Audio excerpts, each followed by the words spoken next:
Bonjour à tous. Alors aujourd'hui, je vous propose de l'intégration par changement de variable avec vraiment un point sur les règles de Bioche. Ici, on va prendre l'intégrale de 1 sur cos x sinus x dx et on va regarder un petit peu les 5 possibilités que nous offrent donc les changements de variables. Alors, tout d'abord, les règles. Pour les appliquer, il faut regarder ce qu'on appelle l'intégrante. Donc ici, ça sera 1 sur cos x sinus x dx. Et regardez, si elle est invariante, par un changement, par exemple, par moins x. Alors ici, oméga de moins x, eh bien, comme cosinus est pair et sinus est impair, eh bien, ça fera 1 sur cos x moins sinus x. Et ici, d de moins x, ça fera moins dx. Donc, on retrouve effectivement oméga x. Donc, la première règle de Bioche ici est vérifiée. On pourrait faire un t égale cosinus. Mais avant, il faut d'abord regarder les autres. Est-ce que oméga de pi moins x est invariant? Et c'est aussi invariant parce que cosinus pi moins x, c'est moins cosinus x. Sinus pi moins x, c'est sinus x. Et d de pi moins x, c'est moins dx. Donc, on retrouve aussi ici oméga de x. Et on sait que dans ce cas-là, obligatoirement, la troisième est invariante. Dans ce cas-là, vous voyez, eh bien, il y a une règle particulière. On ne va pas faire cosinus ou tangente, on peut faire cosinus 2x. Et le cas général, quand aucune ne marche, c'est de prendre tangente x sur 2. Donc, ce que je vous propose ici, c'est de faire les 5 changements et de regarder un petit peu sur quel type d'intégrale on tombe. Premier changement, en t égale cosinus x. Alors, avant de commencer, tous les changements vont être valables sur des intervalles sur lesquels cosinus et sinus ne s'annulent pas. Ici, pour mon premier changement, dt sera donc moins sinus x dx. Donc, mon intégrale, eh bien, si je veux faire apparaître du dt, c'est tout simple. Je multiplie en haut donc par moins sinus. Et donc, en bas, j'aurai cosinus x sinus carré de x. Et ici, dx. Et conclusion, eh bien, ça va me donner, je vais mettre ça dessous, donc, moins l'intégrale ici de 1 sur, alors cosinus c'est t, sinus carré c'est 1 moins t carré, et ici on a bien le dt qui est en. Vous voyez sur quel type d'intégrale on est arrivé, intégrale de fonction rationnelle classique, et on fera une décomposition en éléments simples. Deuxième changement, si j'avais choisi t égale sinus x. Alors dans ce cas-là, dt c'est cosinus x dx. On fait à peu près le même genre de manipulation. Je rajoute un cosinus en haut. Et donc en bas, j'ai cos carré sinus x. Et mon changement, eh bien ça fait 1 sur, donc ici j'ai dt. Et en bas, cette fois-ci, j'ai donc cos carré qui est 1 moins t carré t dt. Vous voyez que c'est quasiment le même type de fonction, sauf qu'à la fin, au lieu de remplacer t par cos, là on mettra t égale sinus. Et vous voyez qu'on arrive sur des choses qui se font très bien à condition de savoir décomposer en éléments simples. Ensuite, troisième changement possible, t égale tangente x. Alors ici, dt sera donc, alors il y a plusieurs versions, mais ici on va utiliser 1 sur cos carré de x dx. Et dans ce cas-là, même mon intégrale, je vais faire apparaître un cos carré en bas, donc je mets un cosinus en haut. Donc ici j'ai cosinus sur cos carré de x sinus x dx. Dans ce cas-là, et donc on fait le changement, ça donne, alors on a bien 1 sur cos carré dx, donc on a bien le dt, et il nous reste cosinus sur sinus. Cosinus sur sinus, c'est l'inverse de tangente, donc ici on a 1 sur t. Et là, vous voyez, très rapide celle-là, on a directement une primitive qui sera ln de valeur absolue, donc de t remplaçant après t par tangente. Quatrième version. T égale cos 2x. C'est celle que préconise en fait la propriété sur les règles de Bioche. Dans ce cas-là, dt, c'est donc moins 2 sinus 2x. Alors ici, il va me falloir un petit peu de place. C'est donc moins 4 sinus x. Cosinus x, parce que sinus 2x, c'est 2 sinus x cosinus x. Et on n'oublie pas, bien sûr, dx. Ça me donne quoi donc? Mon intégrale. Alors, il va transformer un petit peu. Pour avoir ça, je vais donc rajouter en haut moins 4 sinus x cosinus x. D'accord? Ça veut dire qu'en bas, je vais avoir un moins 4 qui apparaît. Je vais avoir un sinus en plus. J'avais déjà sinus, donc j'aurai sinus carré et j'aurai cos carré. Donc là, j'ai cos carré, sinus carré de x. Donc quand je fais mon champ de variable, ben, j'ai bien mon dt. J'ai ici un moins 4. Mais par contre, j'ai cos carré, sinus carré. Alors, à savoir, c'est que cos carré de x, c'est 1 moins cos 2x sur 2. Et sinus carré de x, c'est 1 plus cosinus 2x sur 2. Ça, c'est à connaître absolument par cœur. Et donc, ça me donne ici, donc 1 plus t, enfin 1 moins t sur 2, si je prends dans l'ordre, fois 1 plus t sur 2. Et donc, mon intégrale, alors, ici, il y a 4, il y a moins 4. Et donc, je trouve 1 sur t moins 1, t plus 1, dt. Vous voyez, c'est un petit peu plus long que les autres. Celle-là, finalement, hein, on préconisait cos 2x. On sait que ça marche, hein, c'est le principe. Mais vous voyez que, par exemple, la tangente a été un petit peu plus vite. Pour la cinquième possibilité, le changement plus global, plus général, eh bien, il faut connaître deux formules, sinus x et cosinus x, en fonction de tangente x sur 2. Je vous les donne là, hein, et on va s'en servir. Par-dire qu'ici, dt, c'est donc la dérivée de tangente x sur 2, donc 1 demi fois la dérivée de tangente appliquée en x sur 2, donc 1 plus tangente carré de x sur 2, donc très pratique, parce que avec notre changement, ça c'est 1 plus t carré. Et donc, le changement va donner quoi? Intégrale 2. Alors, là, on va procéder un petit peu différemment. Bon, en bas, on aura donc cosinus, sinus. Donc, c'est le produit de mes deux formules. Donc, cosinus, c'est 1 moins t carré sur 1 plus t carré, fois sinus 2t sur 1 plus t carré. Et en haut, alors, mon dx, ben, je vais mettre un petit produit en croix ici. Ce sera donc 2 dt. Alors, j'ai un 2 qui va venir en haut. Et je divise par 1 plus t carré, donc fois 1 sur 1 plus t carré dt. Alors on a bien une fraction rationnelle, oui, en t, mais c'est un petit peu plus difficile à manipuler. Qu'est-ce qu'il va rester? Alors c'est de la manipulation, hein, donc intégrale. Ici les deux se simplifient, voilà. Les t carrés, ben, il y en a qui vont partir, hein, ici j'en ai 2, il y en a un ici, donc on peut en simplifier un. Il me reste donc en haut 1 plus t carré. Et en bas, 1 moins t carré fois t, donc ici, dt. Et vous voyez qu'on obtient, hein, comme dans les 4 autres cas, une fonction rationnelle. Voilà. Et maintenant, eh bien, on va s'attaquer au calcul de chacune donc, des intégrales. Hein. On va trouver des primitives et on va vérifier qu'elles correspondent toutes à un même ensemble de fonctions, donc que tous les résultats sont cohérents. Donc il y a un petit peu de travail, mais on va le faire. Voilà. On est parti. On s'attaque donc au premier cas. Alors la primitive que ça me donne, donc il y a le moins. Alors ici, donc je dois décomposer 1 sur. Alors le moins, déjà, première chose, effectivement, on va pas le regarder, on va mettre à la place t carré moins 1. Donc dessous, j'ai t fois t carré moins 1. Ça s'écrit 1 sur t fois t moins 1 fois t plus 1. J'ai donc au dénominateur un polynôme qui a 3, ici donc racines, et on dit que cette fonction rationnelle a 3 pôles. 3 pôles simples, 0, 1 et moins 1. C'est les valeurs de t où ça s'annule. Donc on pourrait écrire ça soit forme a sur t, plus b sur t moins 1, plus c sur t plus 1. Il faut trouver a, b et c. On va utiliser la règle la plus simple quand on a des pôles comme ça, des pôles donc simples, c'est des petites multiplications astucieuses qu'on n'écrit pas sur sa feuille, mais que je vais écrire ici pour la plupart. Première étape, on multiplie partout par t. Hein, le premier dénominateur. À gauche va me rester 1 sur t moins 1, t plus 1. À droite va me rester a plus, je n'écris pas, deux termes qui vont s'annuler. Attention quand on va remplacer t par 0. Et c'est toute l'astuce. Donc, ici, eh bien, on va remplacer t par 0, donc ça veut dire qu'il va me rester a, donc à gauche, enfin à droite j'aurai a, et à gauche j'aurai 1 sur 0 moins 1 fois 0 plus 1, donc ça fait 1 sur moins 1, donc j'obtiens moins 1, donc a est égal à moins 1. D'accord, vous voyez, on vient de trouver directement la valeur de a, c'est moins 1. Et on fait pareil pour avoir b, on multiplie par t moins 1.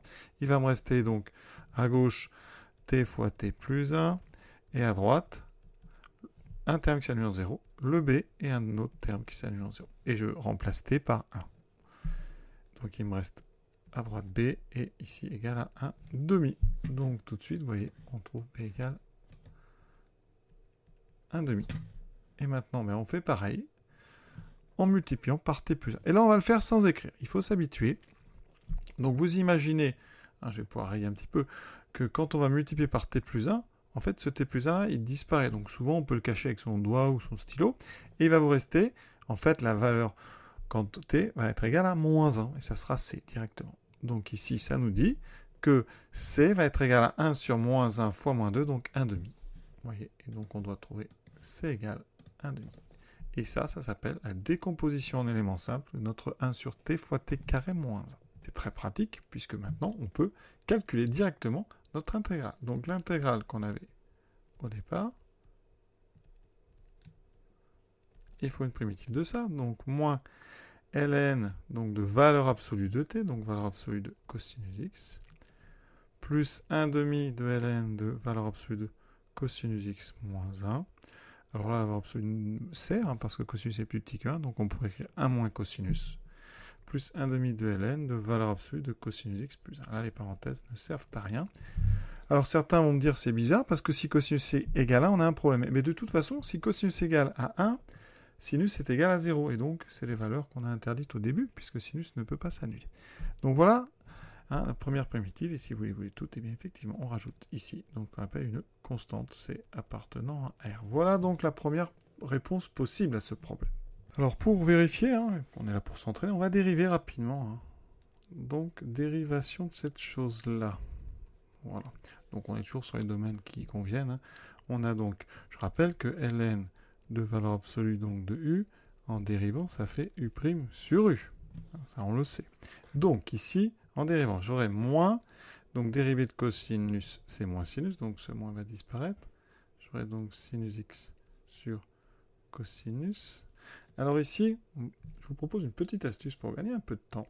On a une somme de deux logarithmes. Donc ça, je vais mettre sous la forme 1 demi de ln du produit. ln de a plus n de b, c'est ln de a fois b. Donc là, j'aurai cos carré moins 1. Et cos carré moins 1, vous savez que ça fait moins sinus. Donc c'est en fait sinus carré ici, avec le logarithme. Il ne faut pas que j'oublie le logarithme. C'est donc 1 demi de ln de sinus carré de x. On est sur le logarithme, le 2 peut sortir. Donc j'ai ln de sinus x. Et donc quand je dérive ln de sinus x, pareil, je vais avoir donc plus dérivée de sinus cosinus sur sinus. On met au même dénominateur. J'ai donc sinus carré plus cos carré en haut, c'est-à-dire 1 sur cosinus fois sinus. Et donc on obtient bien la bonne dérivée. Voilà. Donc première partie, c'est vérifié. On s'attaque maintenant au deuxième. T égale sinus x.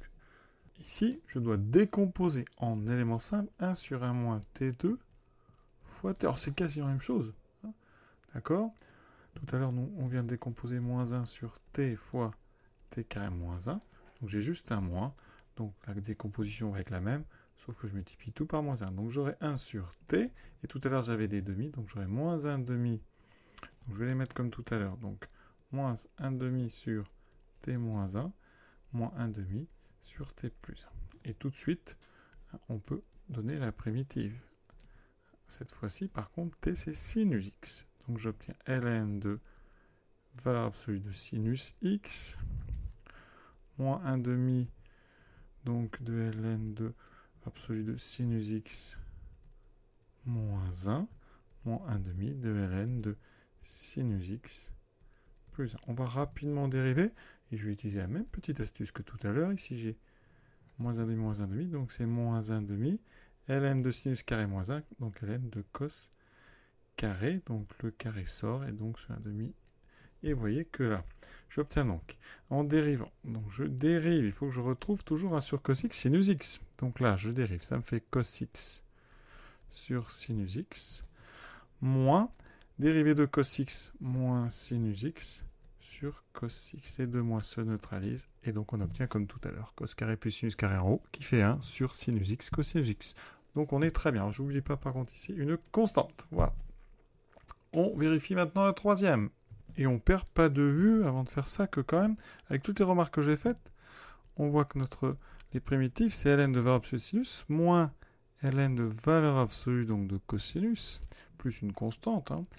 Et ça, bien, propriété du règle avec donc un moins, c'est ln de sinus sur cosinus. Et sinus sur cosinus, ben, c'est tangente.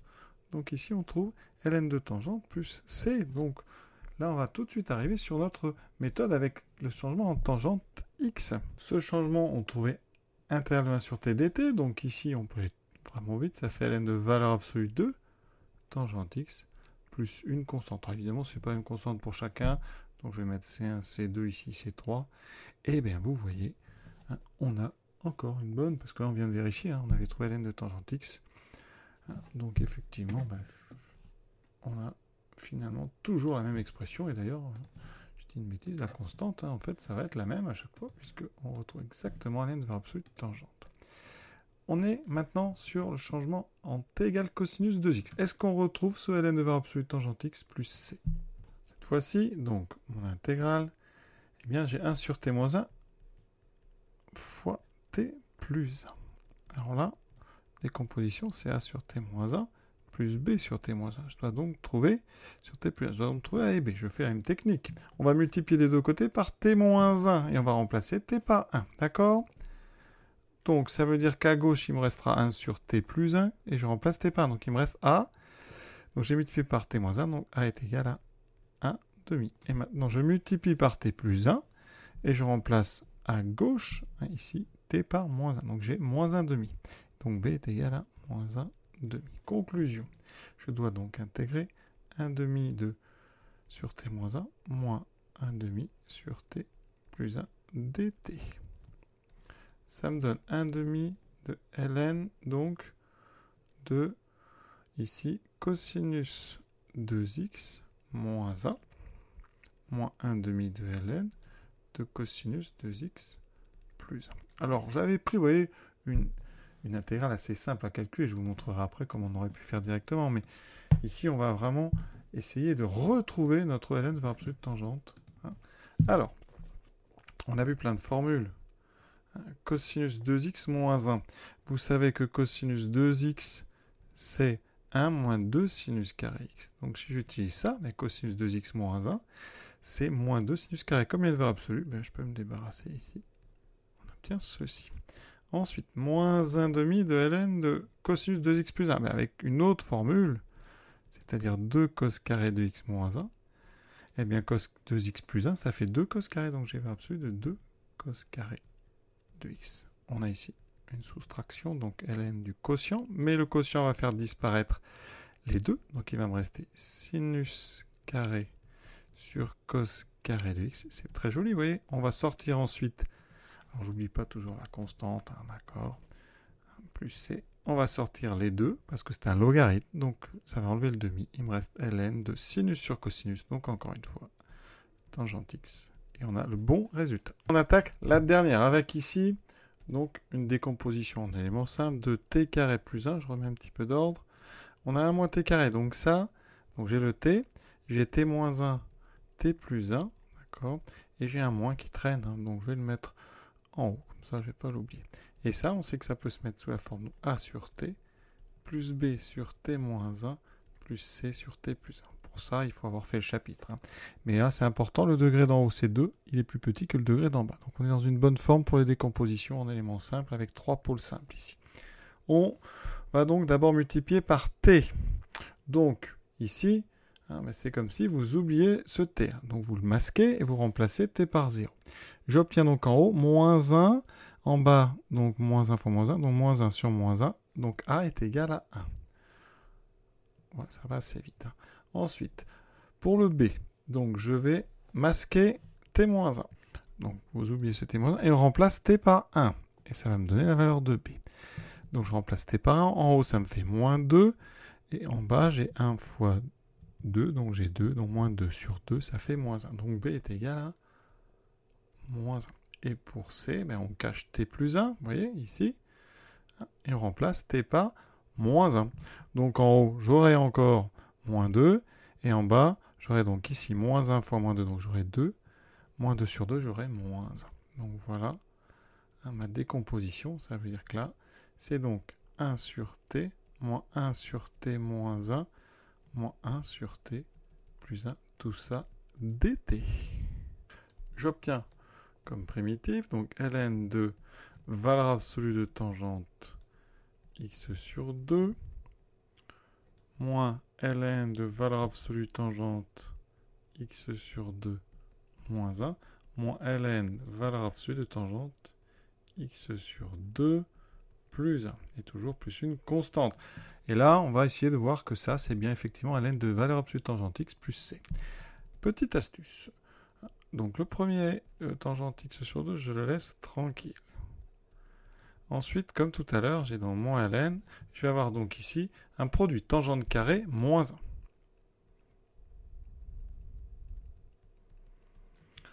1. Et donc ensuite, j'ai une soustraction, c'est donc ln de valeur absolue de tangente x sur 2 divisé par... Alors comme j'ai une valeur absolue, je peux écrire dans l'autre sens 1 moins tangente carré de x sur 2. Vous allez voir pourquoi je fais ça. Parce que je connais mes formules trigonométriques. Et je sais qu'il y a une troisième formule que je ne vous ai pas donnée tout à l'heure qui dit que tangente x, c'est... Écoutez bien, donc 2 tangente x sur 2 sur 1 moins tangente carré x sur 2. Alors, il me manque le 2, ça n'est pas grave. Le 2, eh bien, ça veut dire qu'ici, je trouve donc ln de... Alors, tangente x, donc, divisé par 2. Alors, j'ai oublié toujours plus constante. Alors là, pour une fois, je vais mettre une constante, une autre constante, parce que ici, on est presque au bon résultat, mais on a 1 sur 2. Est-ce que c'est gênant? Eh bien, non, parce que ln d'un quotient, c'est donc la différence des deux règles. Donc là, j'obtiens ln de valeur absolue de tangente x moins ln de 2 plus constante. Et donc, on rentre le moins ln de 2 dans la constante et on trouve effectivement ln de tangente x en valeur absolue plus une constante. Donc, vous voyez bien qu'on retombe sur des primitives qui ont la même écriture. Voilà. Et maintenant, pour répondre à ceux qui vont me dire qu'ils avaient fait ça beaucoup plus rapidement, je réponds évidemment, j'avais choisi une fonction qu'on aurait pu intégrer sans changement de variable. Je l'avais choisie parce qu'elle était assez pratique. Elle mettait en évidence un peu les 5 changements de variables dans un temps qui était relativement correct. Parce qu'après, si vous prenez une fonction trop compliquée, c'est beaucoup trop de temps. Et donc, pourquoi est-ce qu'on aurait pu faire ça directement? Alors ici, l'idée, c'est évidemment de se rappeler que la dérivée de tangente, alors deux versions, je vais vous donner les deux, c'est 1 sur cos carré de x ou 1 plus tangente carré de x. Donc ici, on a dans l'idée de faire apparaître du ln de tangente x, en tout cas sa dérivée, qui sera u' sur u. Donc je vais mettre un 1 sur cosinus carré donc en haut. Ça veut dire qu'ici, eh bien, je vais rajouter un cos en bas. Conclusion, je dois mettre donc un cosinus en haut. Vous avez une forme ici, donc 1 sur cos carré, je vais le mettre en haut, sur cosinus sur sinus, donc c'est l'inverse de tangente, donc ici, j'ai bien une tangente en bas. Et donc, dans ces cas-là, eh bien, à condition d'appeler u de x égale tangente x, une version d'ailleurs du champ de variable, on a du u' de x sur u de x, d'accord? Et là, on savait faire ça avant. Ça donne donc intégrale donc de ln de valeur absolue de tangente x. Voilà. Et donc, en enlevant les crochets, ça me fait ln de valeur absolue de tangente x plus une constante réelle. On aurait pt faire ici le fameux changement u t égale tangente x, parce que vous voyez que ça, dans ce cas-là, en faisant le changement, j'ai donc, eh bien, en haut dt, et en bas, j'ai donc du t. Donc j'ai ce dt sur t qu'on a trouvé tout à l'heure, et qui me donne donc comme primitive ln de valeur absolue de t, et qui me ramène ln de valeur absolue de tangente x. Donc vous voyez qu'on aurait pu le faire directement, je le savais, je préviens ceux qui auraient envie de me le dire, mais vraiment c'était pour vous montrer ces 5 changements sur une même intégrale, pour montrer qu'à chaque fois, quand même, quand on peut faire le premier, le deuxième et le troisième, on peut faire les 5, et chacun va amener son petit lot de difficultés. Vous voyez que le plus simple ici, c'était finalement le t égale tangente x. C'était pas prévisible forcément que ce soit celui-là le plus simple. Voilà, on va s'arrêter là. J'espère que ça vous aura permis comme ça de découvrir les 5 changements possibles avec leur petite formule à connaître par cœur. Donc je vais les rappeler une dernière fois. Chose capitale que je viens de rappeler, c'est que la dérivée de tangente, donc deux versions, 1 sur cos carré, 1 plus tangente carré de x. Pour le changement en cos 2x, vous allez avoir besoin de cos carré de x égale 1 plus cos 2x sur 2 et sinus carré de x égale 1 moins cos, j'ai oublié le 2, pardon, 1 moins cos 2x sur 2. Donc ça, à connaître vraiment ou à savoir retrouver avec les formules donc de cos 2x. Si vous avez du tangente carré de x, ben vous faites le quotient des deux, bien sûr. Tangente carré de x, ça fait 1 moins cos 2x sur 1 plus cos 2x. Donc vous voyez que si on pose t égale cos 2x, vous avez 1 plus t sur 2, 1 moins t sur 2, 1 moins t sur 1 plus t. Donc ça donne des choses rationnelles. Ensuite, pour le changement en tangente x sur 2, vous aurez besoin de sinus x qui est égal à 2. Donc ici, je vais que ça me gagnera du temps. Tangente x sur 2 à connaître, c'est donc 2t sur 1 moins, sur 1 plus t2. Cosinus x, c'est 1 moins t2 sur 1 plus t2. Et tangente x, qu'on a utilisé, 2t sur 1 moins t2. Je pense avoir été assez complet sur le sujet. Voilà, je vous souhaite une bonne fin de journée en espérant qu'il n'y ait pas de petites erreurs qui se soient glissées. Et à bientôt.